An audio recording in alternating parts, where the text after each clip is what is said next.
বন্ধুরা, আজকে হচ্ছে কার্তিক পুজোর শেষ। আজকে কার্তিক পুজো।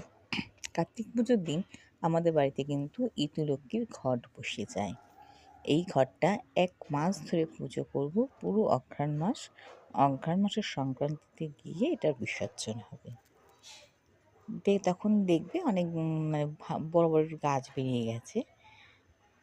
আজকে জাস্ট পুজোটা হলো, ঘট বসানো হলো।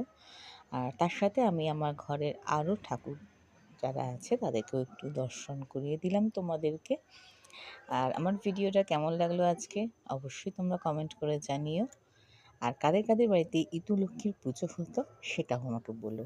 ১ মাস ধরে কাদের কাদের পুজো হয় সেটা কমেন্টে জানিও। তো চলো, শুভ দুপুর বন্ধুরা, টাটা।